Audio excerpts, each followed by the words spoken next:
Watch how the third quarter goes down. At least they called this one. Asia Wilson creams Lexi Hull like she did 5 times in game 1. Peggy Hammock get 15 calls in a row and one goes another way and she starts screaming and crying. Asia Wilson doesn't like Lexi Hull. She's always pushing her, but that's an illegal screen, and then Lexi Hull gets called for a foul.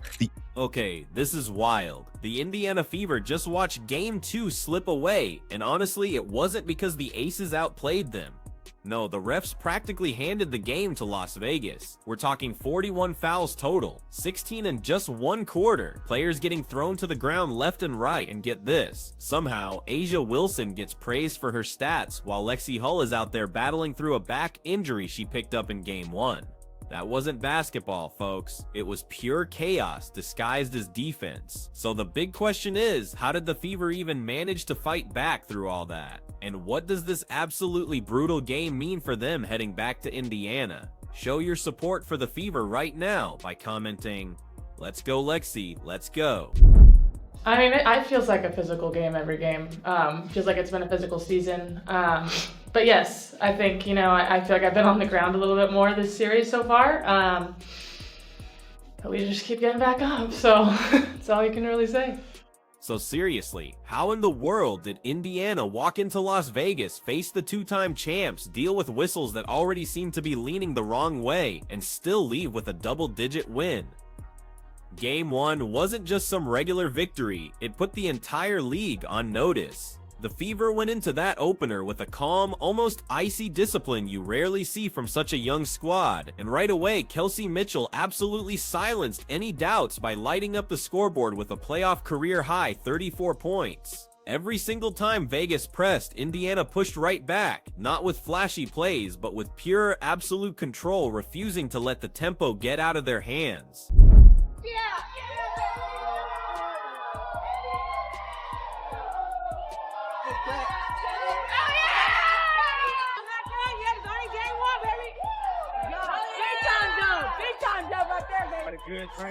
Take that. Hell yeah.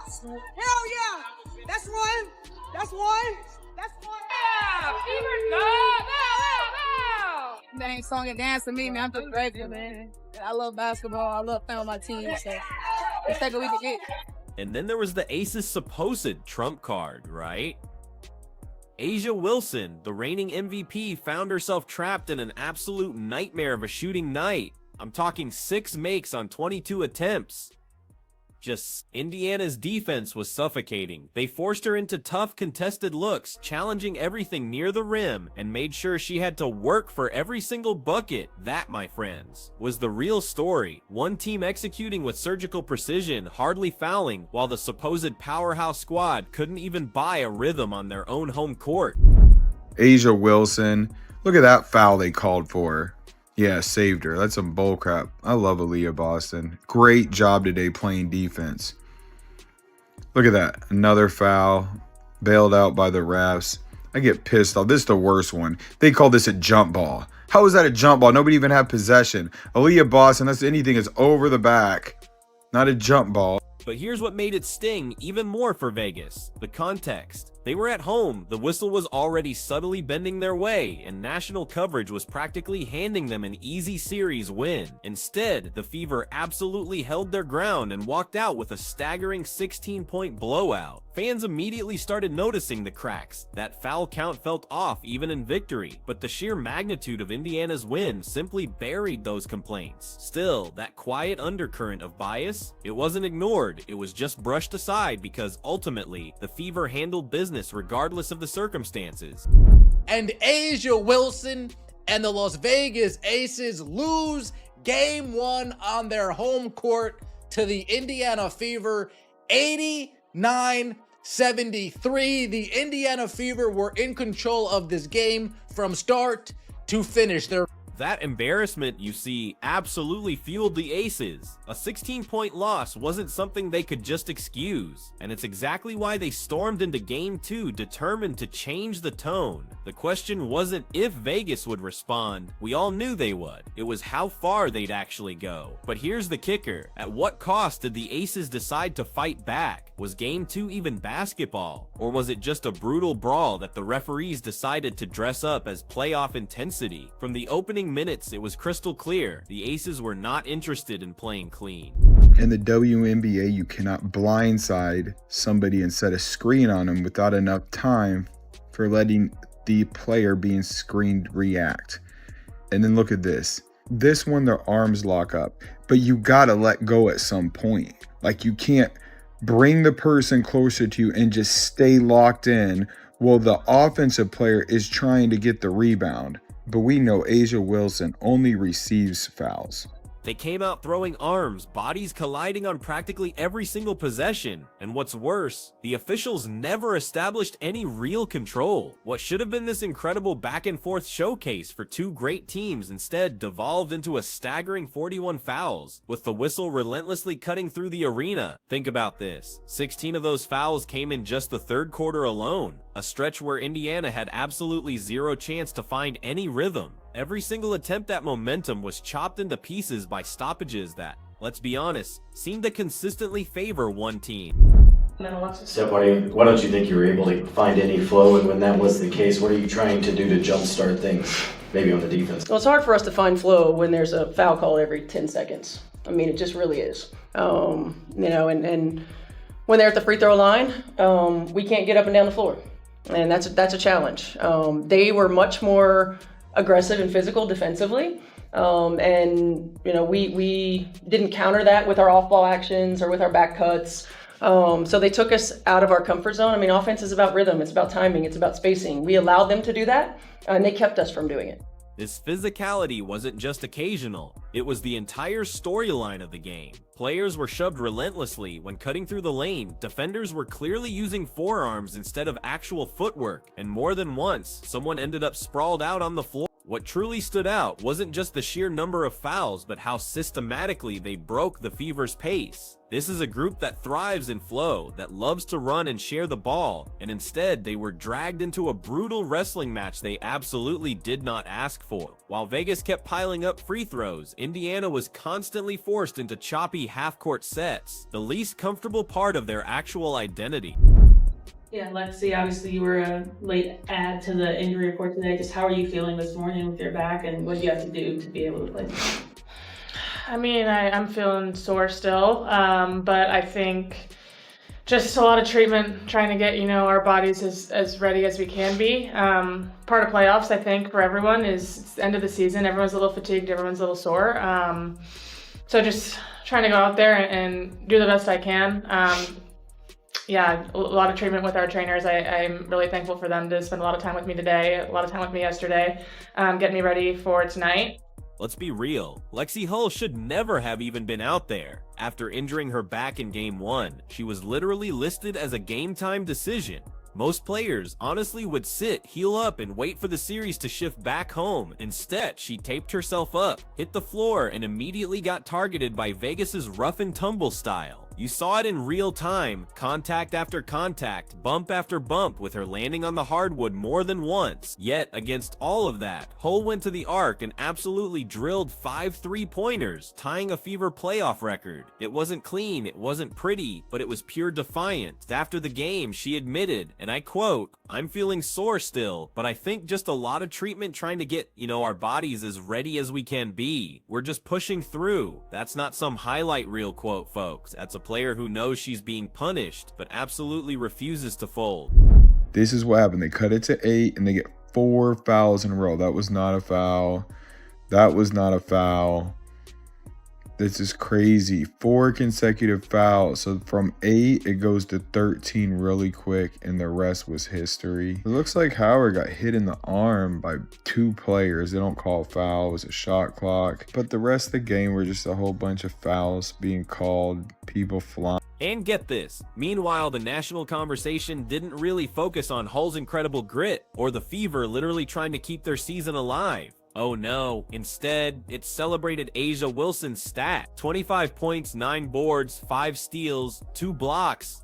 Those were the numbers repeated everywhere, but what got completely ignored was how she accumulated those numbers, bullying her way into the paint, knocking people around, and benefiting from calls that Indiana just never seemed to get on the other end. Fans watching called it out, yet the headlines still framed her night as dominant. Let me tell you, dominant isn't the same as fair when half the opposing starters are limping away.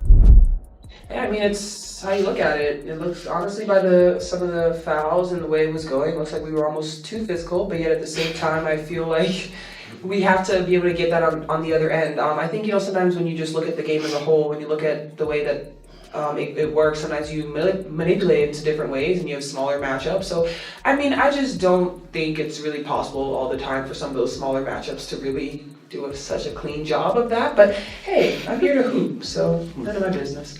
In Aaliyah Boston, she lived that brutal reality possession after possession. She added 10 points and pulled down 13 rebounds, but it honestly felt like every single one came with a hit to the ribs or a shove to the back. Paint touches that should have absolutely resulted in free throws just turned into no calls. What people sometimes forget is that Boston is only in her 3rd season, yet she's already carrying herself like a seasoned veteran. Against the Aces, she wasn't given an inch, and instead of complaining, she simply fought for every single board. It made her box score look steady, sure, but in truth, it was pure survival basketball just to tally those numbers. Lexi Hull kept her out of that space as much as she would have wanted to. She did end up with 19 points. 7-0. Aces run has been stopped. Sims in. And here's where it gets interesting. While the spotlight was supposed to be on the big star names, Odyssey Sims actually gave Indiana a chance to even breathe. She dropped 18 points, a player constantly trying to dribble through double teams, hacks at her arms, and whistles that randomly stopped any flow she found. Sims was turning half-broken possessions into baskets, only to watch the very next trip down erased by yet another stoppage. You could literally see her frustration building, but she never slowed down. For every single push Vegas delivered, Sims shot right back with buckets of her own. First foul on Young. Sims over. A'ja Wilson, she had to put some extra arc on. So, the real story of Game 2 isn't that Indiana failed, it's that they genuinely weren't allowed to play their game. The grit was absolutely there, from Hull's clutch threes, to Boston's relentless boards, to Sims's aggressive drives. But here's the kicker, every single surge they made was just stomped out by a whistle, or a brutal shove. The Aces didn't expose holes in strategy. No, they leaned on foul-heavy chaos and rode that straight to victory. If you're sitting there asking how the Fever lost that game, the answer isn't who played better. It's frankly obvious that without all those interruptions, Indiana's poise and shooting could have completely swung things. But this raises the real question. If Las Vegas needed help from both the whistles and brute physicality, what actually changed in their tactics to truly force Kelsey Mitchell out of the spotlight? I mean, if the refs were going to tilt Game 2 in the Aces' direction anyway, then how did their actual game plan manage to shut Kelsey Mitchell down so completely? That, my friends, was the other crucial half of what made Game 2 so different. Remember, in Game 1, she absolutely torched Las Vegas for 34 points, scoring in every way possible, catch and shoot off the dribble, attacking the rim, but by the second game, she was completely smothered. Her total dropped to 13, and it wasn't because she suddenly forgot how to score. No, the Aces came in with one single ruthless goal, squeeze her until there was no space left to operate. Step on that note with Kelsey just having a little bit of a, they were able to contain her a little bit more. How did you feel like they were able to be successful in that regard? I mean, the physicality won. She's like a little pinball, I know that the museum's right down the street, so sometimes I feel like she's getting pinged around everywhere. They put extra bodies on her constantly, sometimes even face guarding her when she didn't even have the ball. Every single cut she made turned into bruises. Every screen set for her was met with an aggressive, punishing hedge. That's what fundamentally changed the Fever's entire flow. Instead of letting Mitchell dictate pace and stretch the defense, Las Vegas effectively forced the ball into different hands. Double teams funneled her passes into crowded lanes, and by the time she finally broke free for a clean look, it was usually super late in the shot clock. Look, it was a smart, disciplined defensive change, no doubt, but one that honestly looks a lot cleaner on tape than it actually felt in the heat of the game.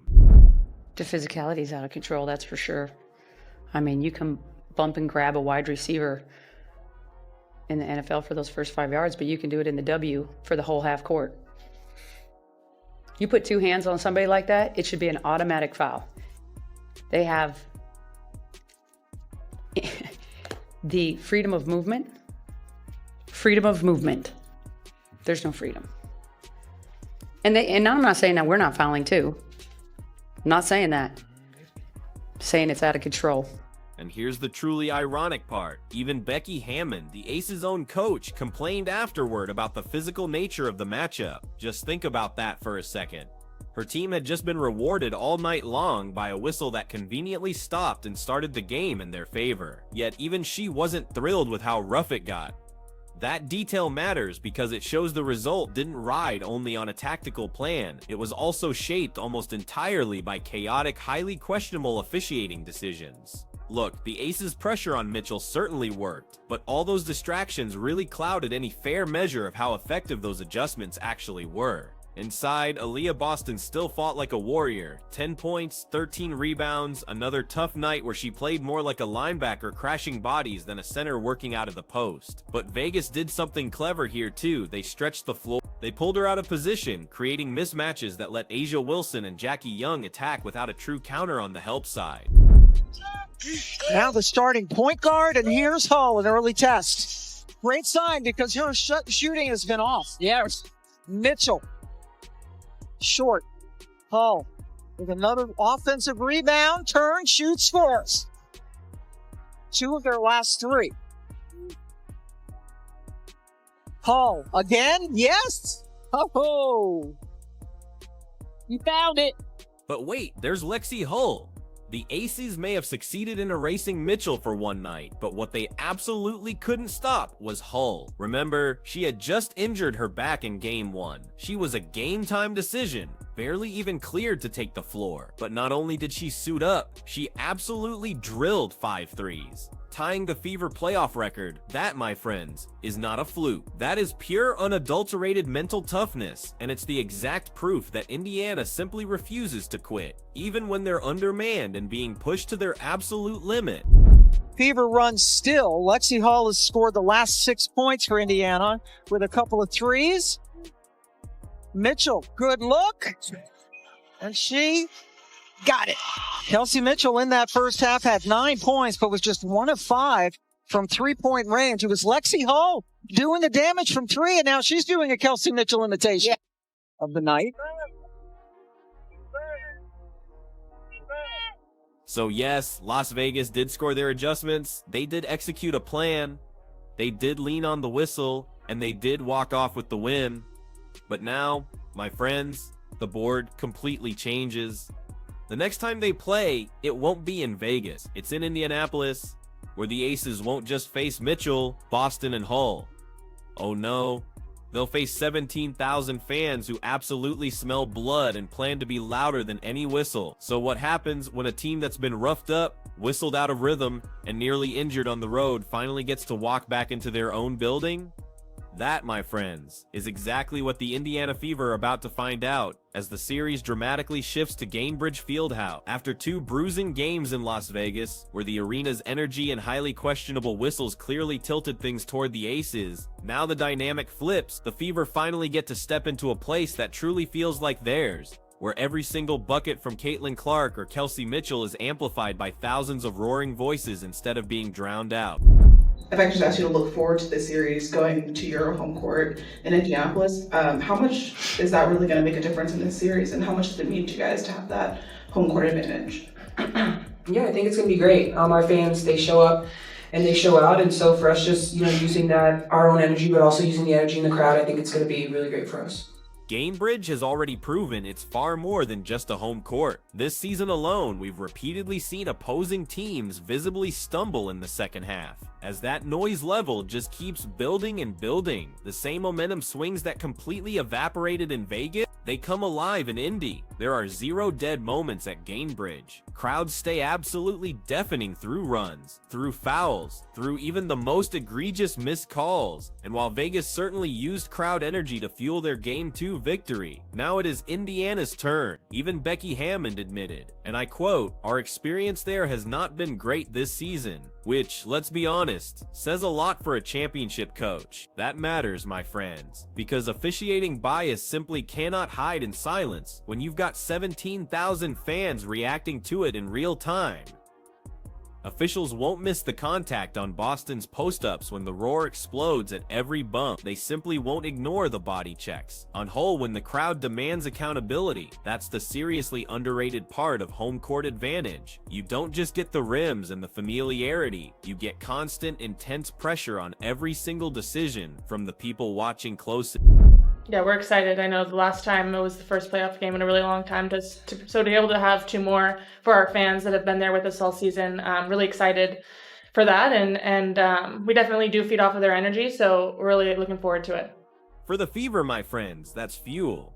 Lexi Hull toughed out excruciating back pain in Vegas, hitting 5 crucial threes despite getting hacked and knocked around constantly. Aaliyah Boston collected rebound after rebound, all while absorbing more brutal punishment than any whistle ever reflected. Kelsey Mitchell was undeniably locked down after her Game 1 explosion, but you can just sense that frustration is going to ignite into something far sharper at home. This is where those battle scars stop weighing players down and instead transform into raw, powerful energy. We've seen it already this year. The Fever trailed by double digits at home, only to storm back once that atmosphere turned absolutely suffocating for the opponent. That same incredible shift is exactly why these next 2 games aren't just standard playoff stops. Games 3 and 4 in Indianapolis are the moment the Fever turn pain into power, and the Aces step into a building where every single mistake gets magnified, and every Fever run feels genuinely unstoppable. Look, the Aces may have used whistles and bruises to steal Game 2, but Indiana's spirit never cracked. What happened in Las Vegas simply won't carry the same weight in Indianapolis. Home court is now the Fever's weapon, loud, fearless, and utterly impossible to ignore. Both Aaliyah Boston and Lexi Hull admitted after the tough loss that they simply couldn't wait to get back in front of their fans. Hull even said, "Our fans, they show up and they show out." So, if Indiana already dismantled Vegas once on the road and still fought through that sheer chaos in Game 2, just imagine what comes next with Gainbridge absolutely packed and ready to erupt. Show your support for the Fever right now by commenting, "Let's go Lexi." And hey, if you love this breakdown, make sure to like, subscribe, and turn on all notifications so you never miss out. Click the video on your screen right now, and we will see you in the next one.